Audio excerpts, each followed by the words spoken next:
The Zoom TV 24 menya nibi. Kuri wowe ufunguye iyi video birakugora kuza kwemera ibivugwa muri iyi nkuru niba utaracengewe n'iyobokamana cyangwa se ngo uba wemera iby'umubare 666 ariko kuba wemera turaza kubyumvikanaho neza.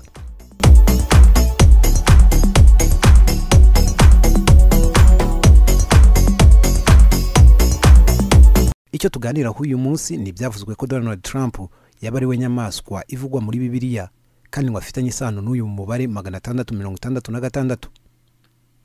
Nyuma y'uko Donald Trump adatorewe kongera kuba perezida wa Leta Zunze Ubumwe za Amerika, hatangiye kugaragazwa iby'abantu bakwiriye gushingiraho bemeza ko yari we nyamaswa benshi bakunda kwita Antikristo ivugwa mu gitabo cy'ibyahishuwe muri Bibiliya. Nta gushidikanya ababivuga bashimangira ko ari umukozi wa Satani ukomeye uzageza isi ku mperuka, ndetse akagaragazwa n'isano afitanye cyane n'umubare 666.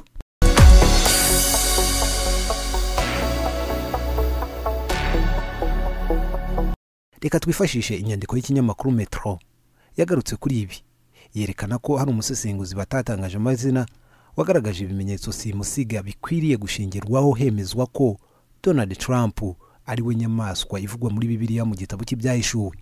Uyu musesenguzi yabwiye ikinyamakuru Metro ko nkuko muri Bibiliya ibivuga Antikristo azaba ari icyamamare isi yose ishidukira, agaragara nk'umuntu uvuga menshi kandi ufite ururimi rubasha kuvuga abantu bose bakarangazwa n'ibyo avuga. Akomeza avuga ko azaba ari umuntu ugaragaza ko ari we gisubizo cy'ibibazo byose kandi akumvisha abantu ko afite ububasha bwo kumvikanisha abari barananiwe gushyira hamwe. Nibyo akomeza anagaragaza ko kandi muri Bibiliya igaragaza ko uwo azaba ari umuntu wivugira ubwe ko agiye gushyigikira igihugu cya Isiraheli akanazana amahoro yari yarabuze, kandi ngo akagaragara nk'umuntu ukunda cyane gutegeka. Ibi byose uyu musesenguzi avuga ko ari byo byakunze kuranga Donald Trump urebye mbere yo gutorwa n'ibyo yatangaje azakora nyuma yo gutsinda amatora ya 2016.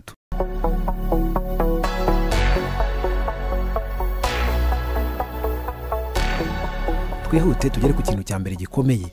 Uyu musesenguzi aheraho agaragaza ko Donald Trump yaba ari we Antikristo uvugwa mu gitabo cy'ibyahishuwe muri Bibiliya.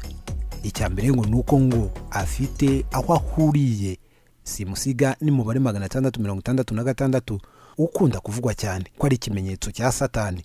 Kimwe mu by'uyu mutegetsi wahoze ari uyobora Leta Zunze Ubumwe za Amerika avugwaho ahuriyeho n'uyu mubare 666 ni inyubako yiherereye ku muhanda ufite nimero 666. Kuba yizi neza niyo 666 50th Avenue.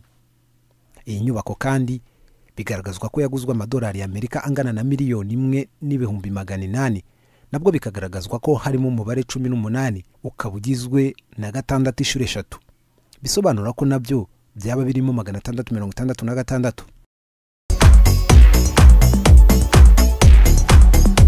Umuryango wa Trump kandi urimo guteganya kubaka indi nyubako y'akataraboneka yitwa One John Square.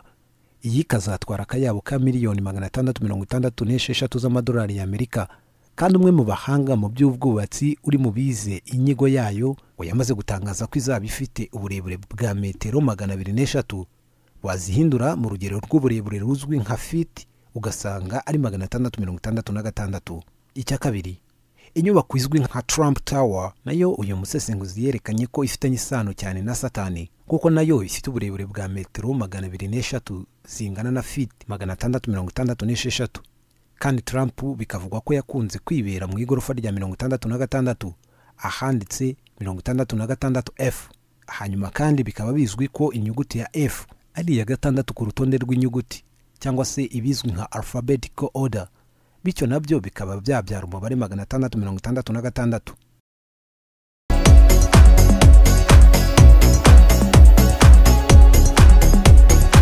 Byumve neza, aba mu igorofa rya 66F, kandi F ikaba iri ya gatandatu ku rutonde rw'inyuguti, bityo nabyo bikabyara 666. Uyu mwaka wa 2016 Donald Trump yatowemo muri manda soje na ugaragazwa nk'umwaka usesengurwamo cyane umubare 666, kandi ukaba umwaka isi yahawemo inyamaswa izawugusha mu kaga gakomeye.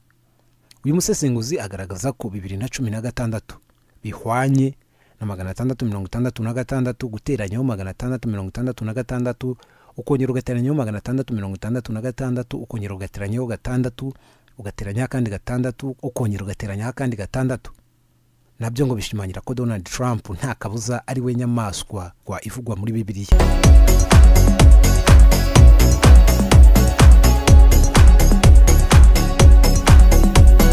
Trump abakurikirana iby'iyobokamana bashinja kuba ari we antikristo yatsinzwe mu matora ya Leta Zunze Ubumwe za Amerika na Joe Biden, umukandida w'ishyaka ry'abademokrate muri Leta Zunze Ubumwe za Amerika. Amajwi 20 yaturutse muri Leta ya Pennsylvania niyo yahesheje intsinzi Biden nyuma y'iminsi rwambikanye hagati ye na Donald Trump.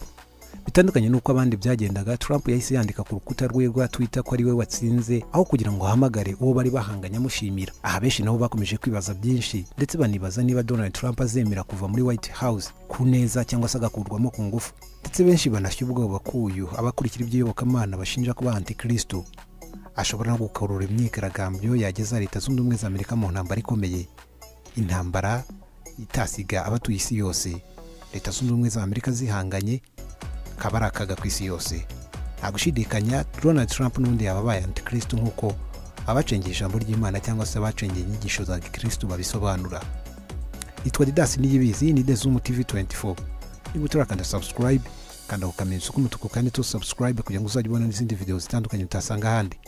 Ntiwibagirwe gukanda like, comment no gukora share kugira ngo n'abandi babone iby'iki kiganiro. Twishimira kubana namwe.